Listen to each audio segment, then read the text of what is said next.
Hello everyone, this is Asra Sultana, Assistant Professor in Triple Department, working in ISL Engineering College. Last class we have seen about the converter faults and what are the various types of faults. Protection part we have not seen it, so today's class we are going to see it. Okay.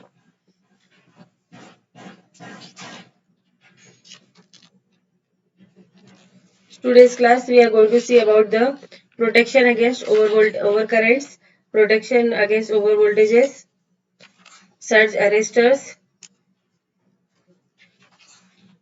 protection against faults in a voltage source converter.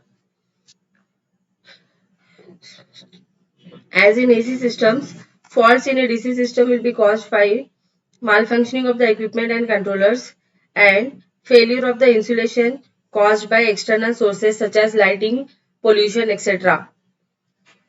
Faults have to be detected and system has to be protected by switching and control action such that disruption in the power transmission is minimized. Okay, so our main aim is to locate the fault and also to clear the fault and give the protection to the equipment.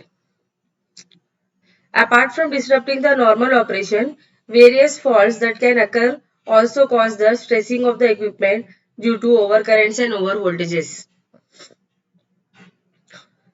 In a converter station, valves are the most critical equipment which need to be protected against damage caused by rise in the junction temperature of thyristors, which is caused by excessive losses in the device and sensitivity to overvoltages. So, we have learned about faults occurring in a converter station, their causes and effects. So, today's class we are going to discuss about the protection against overvoltages and overcurrents. And also we are going to see that how a converter control will play a major role in protecting the equipment. There are three basic types of faults that occur in converters. First one, faults due to malfunction of valves and controllers. Under that we have seen four faults. That is, first one was arc back or backfire in mercury arc valves. Second is arc through or fire through. Third is misfire. Fourth is quenching or current extinction. Second one, commutation failure in inverters. Third one, short circuits in converter station.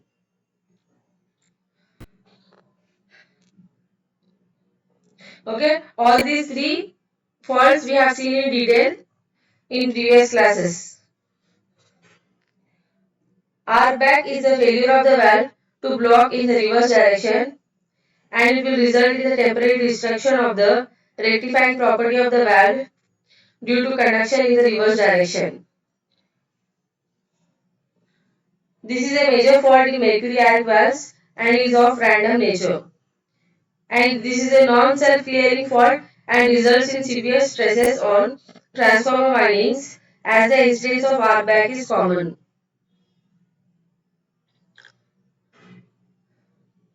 Some of the converter faults like commutation failure, arc through and misfire are self-clearing if the causes that led to these faults are of transient nature. However, they can still cause a major disturbance unless the system including the controllers is properly designed. Commutation failure. So because of the turn-off time requirements of the thyristors, there is need to maintain a minimum value of extinction angle which is given as gamma equal to 180 minus alpha minus u. Overlap angle u is a function of the commutation voltage and the DC current. The reduction in the voltage or increase in the current or both can result in an increase in the overlap angle and reduction of gamma below gamma minimum. This gives rise to commutation failure. So, failure of two successive combination in the same cycle is called as double combination failure. We have seen the various voltages across valves 1, 2, 3, 4, 5, 6. Effects of commutation failure. That is, we are talking about only single commutation failure here. Bridge voltage will remain zero for a period exceeding one-third of the cycle, during which DC current tends to increase. Second is, there is no AC current for the period in which the two valves in an arm are left conducting. Recovery from commutation failure depends upon the following factors. First one is response of the gamma controller and the inverter. Second is current control in the link, and third is magnitude of AC voltage. If on detection of a commutation failure, angle of advance beta is increased, there is a good chance that subsequent commutation failures may be avoided. However, this will also depend upon the control of DC current and the magnitude of AC voltage. The initial rate of rise of current in the inverter will be limited by the smoothing reactor and the current controller at the rectifier. Helps to limit the current in the case of persistent commutation failure. So it is necessary to reduce the current reference to limit the overlap angle in the case of low voltages caused by faults in the AC system. So in most of the cases, commutation failures will be self-clearing. In the case of persistent commutation failures, converter differential protection helps to take the converter out of service. So this protection is based on the comparison of DC and valve side AC currents. Commutation failure in a bridge can lead to consequential commutation failures in the series connected bridges unless the rate of rise of current is sufficiently limited by the series connected smoothing reactors. So smoothing reactors we are going to see in the next classes. Okay. Then we have seen arc through. This is a fault likely to occur mainly at the inverter station where the valve voltages are positive most of the time. Malfunction in the gate pulse generator or the arrival of a spurious pulse can fire a valve which is not supposed to conduct but is forward biased. Effects of R-through are similar to that of combination failure. Misfire. While an R-through is caused by the presence of an unwanted gate pulse, misfire occurs when the required gate pulse is missing and the incoming valve is unable to fire. The probability of occurrence of misfire is very small in modern converter stations because of the duplicated converter controls, monitoring and protective firing of valves. Current extinction. Extinction of current can occur in a valve if the current through it falls below the holding current. This can arise at low values of the bridge currents when any transient can lead to current extinction. Current extinction will result in lower voltages across the valve due to current chopping in an oscillatory circuit formed by the smoothing reactor and the DC line capacitance. Short circuit in a bridge. This fault also has very low probability as the valves are kept in a valve hall with air conditioning. However, bushing flashover can lead to a short circuit across the bridge and it will produce large current peaks in the valve that are conducting. Short circuit currents are significant only in rectifier bridges. Let us see protection against overcurrents. Overcurrent protection in converters is based on principles similar to those used in AC systems. The factors that must be considered in designing a protection system are selectivity, sensitivity, reliability, and backup. Okay, so the factors which must be considered in designing a protection system are selectivity, sensitivity, reliability, and backup. The main feature of converter protection is that it is possible to clear faults by fast controller action, that is in less than 20 milliseconds, by blocking gate pulses or current regulation and control. Selectivity is also enhanced by high impedances of the smoothing reactor and the converter transformer.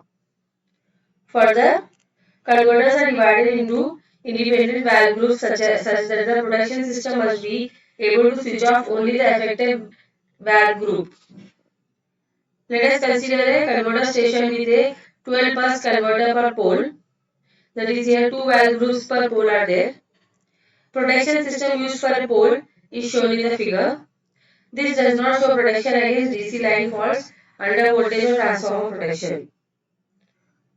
Basic protection against converter faults is provided by valve group differential protection, which will compare rectified current on the valve side of the converter transformer to the DC current measured on the line side of the smoothing reactor. The differential protection is employed because of its selectivity and fast detection. The overcurrent protection circuit is used as backup. The level of overcurrent required to trip must be set higher than that of the valve group differential protection to avoid tripping with faults outside the station.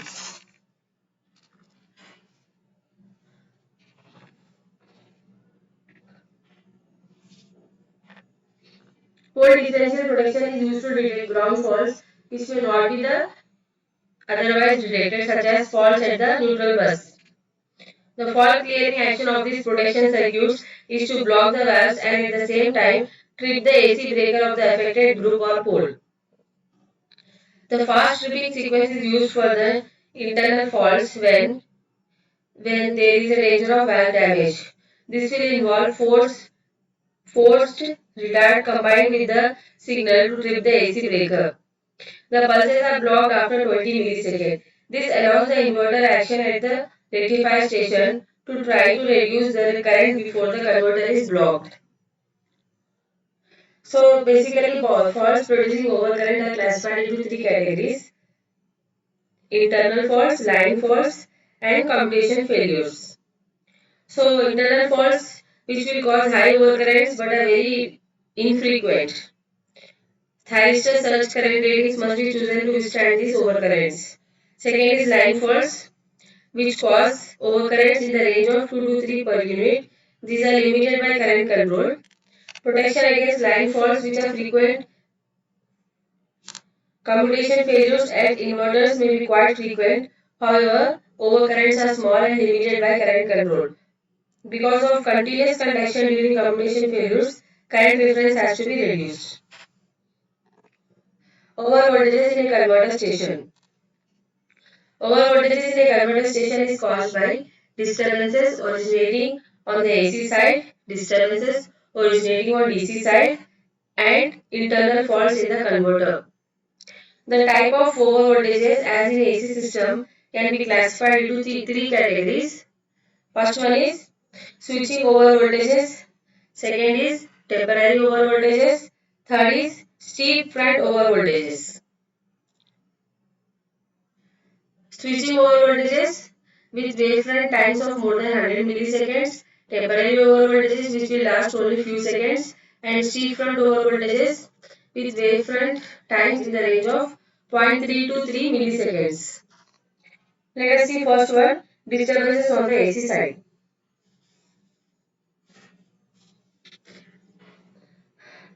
The lighting strokes in the AC network cause steep-fronted high overvoltages which are reduced in magnitude and steepness by AC filters. After they pass through the converter transformer, they appear only as highly damped switching surges across the converter. The initiation and clearing of the faults in the AC system will result in switching surges and temporary overvoltages. The energization of a converter transformer can cause high overvoltage due to the inrush magnetizing currents and it will last up to 100 cycles. The voltage is also distorted due to even harmonics. This type of temporary overvoltage can cause severe stresses on the metal oxide surge arresters due to excessive energy dissipation. Temporary overvoltages due to load rejection can be quite serious for converter stations connected to weak AC systems. Load rejection may be caused by blocking of the converters in response to the action of the protection system. During the load rejection, there is a possibility of self-excitation in case of the isolated generating plant supplying the converters. This arises from the AC filters which will appear as capacitive at fundamental frequency and result in self-excitation of synchronous generators which cannot be controlled by automatic voltage regulator action. So only solution is to switch off capacitor and filter banks. Second is disturbances on the DC side. The steep wavefront surges in DC overhead lines are produced by lighting strokes. However, when they reach the converter through the smoothing reactor, they appear as switching surges. Switching surges at the converter are also caused by ground faults on a pole of bipolar DC link. Owing to capacitive and inductive coupling between conductors, surges also occur on the healthy pole. The magnitude and wave shape of these surges arriving at the terminal are dependent on the type of termination, inductive, capacitive or resistive. The rate of decrease of voltage at the terminal is a variable that is usually utilized in line fault detection, and the setting of the threshold value is based on the knowledge of the voltage waveforms. Overvoltages can also arise from oscillations of current and voltage in the line caused by sudden jump in the converter voltage or injection of AC voltages of fundamental frequency and second harmonic. Switching of DC filter branches, parallel connection of poles can cause transient currents and lower voltages, which will mainly stress the neutral bus and filter reactors. Third is overvoltage caused by internal converter disturbances. The series connection of thyristors and the spread in the delay times of the thyristor turn-on result in overvoltages across the device during turn-on. However, these are repetitive and have to be taken into account in the valve design and the choice of grading circuit, that is number circuit parameters. The spread in the reverse recovery charges and the commutation overshoot also result in repetitive overvoltages. Transient overvoltages of very steep front may result from the internal converter faults such as ground fault at the valve side of the smoothing reactor. Ground faults can also produce switching surge type overvoltages, for example, a fault between the valve bridge and the converter transformer. Firing of bypass pairs or closing of the bypass switch across one converter generates overvoltages across the remaining converters. The energization of the DC line from the rectifier side with the remote terminal blocked can cause high overvoltages at the inverter, which is open-ended. Such events must be avoided by deblocking the inverter first and limiting the rate of decrease of the delay angle. Surge arresters. In the initial stages of application of DC technology, DC surge arresters were not available and the valves were protected by the spark gaps connected across them. Later, with the development of active spark gaps, it was possible to extinguish the arrestor current without exceeding the protective level, and the DC arresters were made of non-linear resistors in series with the active spark gaps. With the development of metal oxide resistors with high non-linearity, need for a series gap has disappeared and the present DC arrestors are gapless arrestors. The metal oxide elements were first applied in AC arrestors in 1976, comprising primarily of zinc oxide but containing a number of other metal oxides like Bi2O3, Sb2O3, MnO2, Cr2O3 as additives. The material has extremely non-linear voltage current characteristics. A typical disk that conducts less than a milliampere of current at normal operating voltage can carry currents of thousands of amperes at twice the normal voltage. This property makes it possible to eliminate the series connected spark gaps and reduce the voltage margins due to the constancy of protective levels. The volt ampere curve for a typical zinc oxide disk is shown in the figure. That is for different levels of operating temperature. So it is seen that temperature coefficient of the material is slightly negative at low currents, but becomes positive at currents above a few amperes. This makes it possible to operate the zinc oxide elements in parallel to discharge high energy surges. The long-term stability of the material is satisfactory, although it is influenced considerably by disk composition and processing.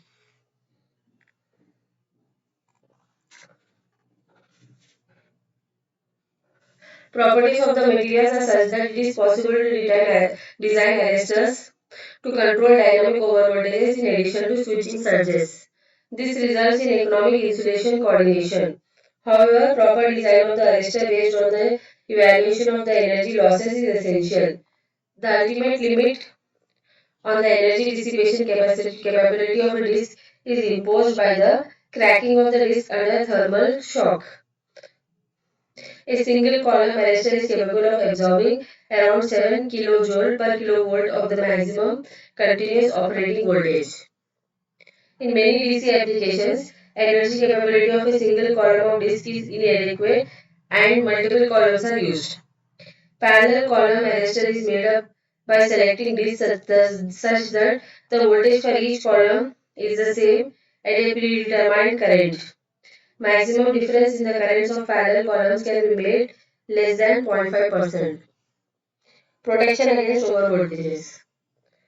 The basic principles of overvoltage protection is the same in DC systems as in AC systems. These are given below. First one, overvoltage stresses in equipment with non-self-restoring insulation must be limited at all times by providing such arresters. Protection level of the arresters must be lower than the breakdown voltage of the insulation.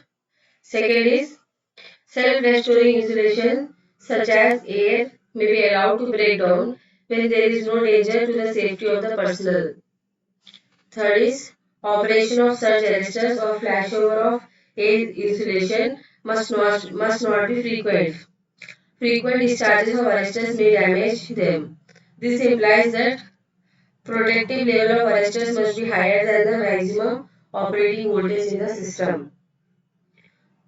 Fourth one, there must be proper coordination of the insulation and overvoltage protection in different parts of the system, taking into account the characteristics of the insulation, the nature of overvoltages, etc. Overvoltage protection in a converter station. Typical arrangement of such arresters in a converter station is shown in the figure. For a system with 12 pulse converters per pole, there are about 40 arresters per pole. The arresters are selected with adequate energy dissipation capabilities, which will vary with the location of the arresters. For example, the valve arrestor protecting the commutation group at the highest potential can be subjected to higher energies than other arresters where a ground fault occurs between the valve and the converter transformer in the upper bridge. This is due to the discharge of the line and the DC filter.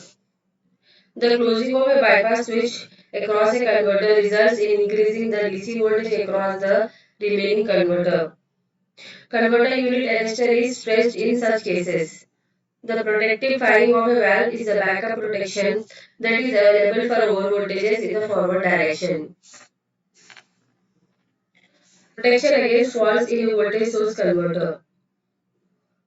Protection requirements are similar to those of an LCC-based HVDC link. Objectives of the protection scheme are: first one, protection against damage by an external fault or over voltage. Second is limit the damage against internal faults. Third one is feed the fault to permit the operation of fault detection relays in an isolated system. The last requirement is unique to a VSC based HVDC system. Since VSC based links can supply passive loads and the current is normally held close to the nominal current even at low network voltages, it may be required to feed AC faults to allow the operation of overcurrent relays. A VSC is equipped with freewheeling diodes which will prevent overvoltages in the reverse direction impacting the IGBT valves. However, it may be necessary to provide overcurrent protection against inrush current when the DC voltage is reduced. Also, DC voltage clamping devices are provided to protect against overvoltages in the forward direction.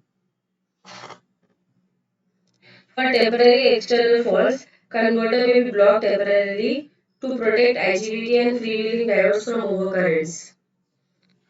After a few milliseconds, valves will be deblocked and an attempt will be made to restart. If automatic deblocking fails one or more times, permanent blocking is also carried out. Permanent blocking is also carried out for internal faults along with tripping of AC breakers. After permanent blockings, deblocking will be done manually. Fault across the converter requires tripping of the AC circuit breaker to prevent overcurrents and isolate the converter against voltage stresses.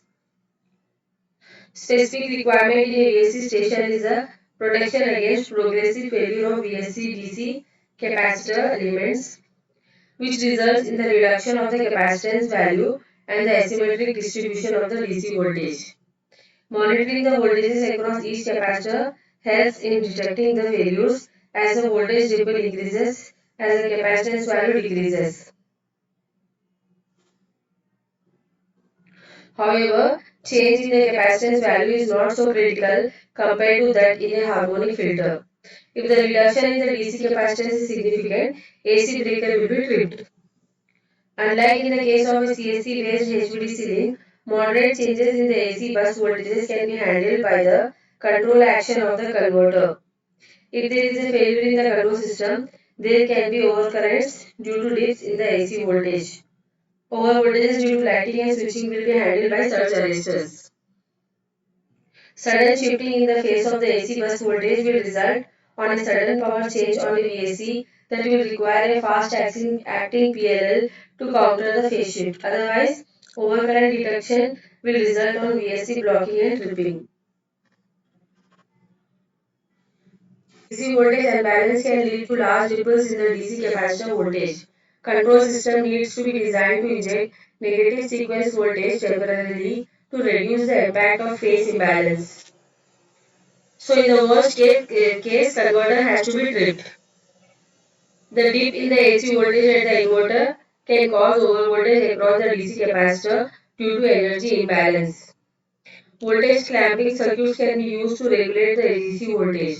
Alternatively, control action can be used to reduce the power level at rectifier.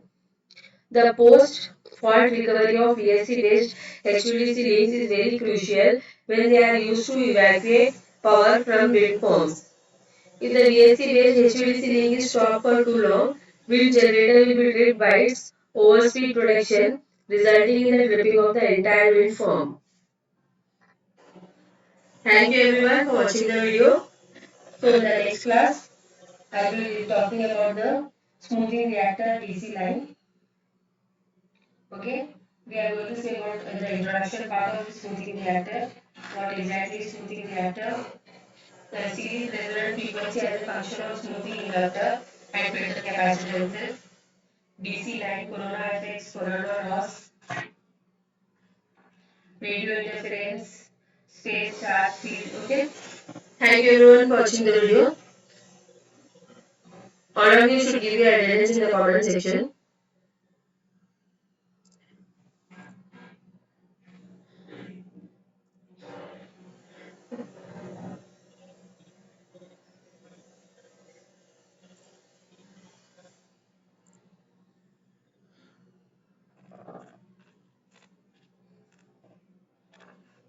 So next class we are going to see about the smoothing reactor and DC line. And in DC line insulators, transient over voltages in DC line, its various waveforms, protection of DC line, the DC breakers, basic concept of DC circuit interruption, effects of proximity of AC and DC transmission lines, characteristics and types of DC breakers. So all these things we are going to see it in the next class, and within two more classes, fourth unit will be finished, and fifth unit is a small unit that also will be finished in two, three classes. Thank you everyone for watching the video.